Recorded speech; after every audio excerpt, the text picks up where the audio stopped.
এর আগে আমরা গোলকের গুরুত্বপূর্ণ সূত্রাবলী এবং কনসেপ্ট সম্বন্ধে আলোচনা করেছি। তাই আমরা নেক্সট পাস হিসেবে আজকে এর বহু বিকল্প প্রশ্নাবলী মানে 15 এবং সংক্ষিপ্ত প্রশ্ন অর্থাৎ 16 নম্বর দাগের কোশ্চেনগুলি তার অ্যান্সার সম্বন্ধে আলোচনা করব।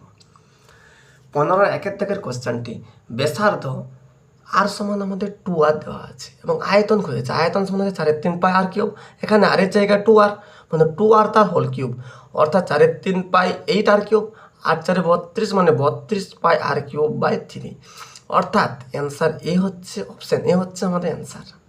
2 নম্বর দাগের কোশ্চেনটির আমাদের আয়তনের অনুপাত 1:8 দেওয়া আছে। তাই আমরা গোলকের ব্যাসার্ধ r1 এবং r2 ধরে নিচ্ছি শর্তে 4/3 আর cube r1 cube by 4/3 r2 cube সমান 1/8 বলতে পারি।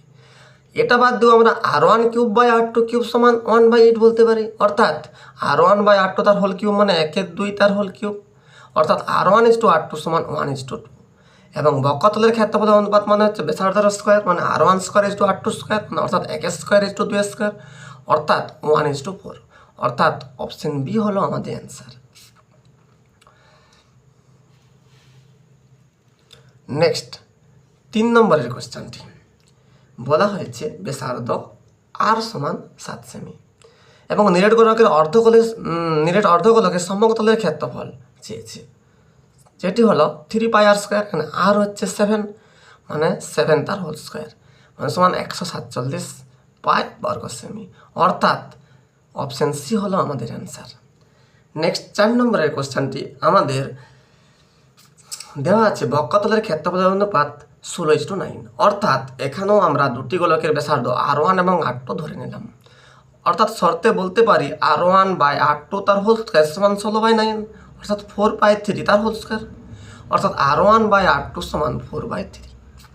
আমাদের চেয়েছে আয়তনের অনুপাত। আয়তন মানে হচ্ছে ব্যাসার্ধ তার হোল কিউব মানে r1 বাই r2 তার হোল কিউব সমান 4/3 তার হোল কিউব মানে 64/27 অর্থাৎ r1 কিউব r2 কিউব সমান হচ্ছে 64:27 অর্থাৎ অ্যান্সার হলো আমাদের অপশন নাম্বার এ। নেক্সট এবং 5 নম্বর কোশ্চেনটি বলা হয়েছে একটি নিরেট অর্ধগোলকের বক্রতলের ক্ষেত্রফল 3 গুণ আয়তনের সঙ্গে সমান। তাহলে আমরা ব্যাসার্ধ সমান r সেমি ধরে নিয়েছি শর্তে বক্রতলের ক্ষেত্রফল হচ্ছে 4πr² সমান 3 ইন্টু আয়তন মানে হচ্ছে 4/3 আর কিউব। এখানে 3 কাটার পর 4π আমরা কাটতে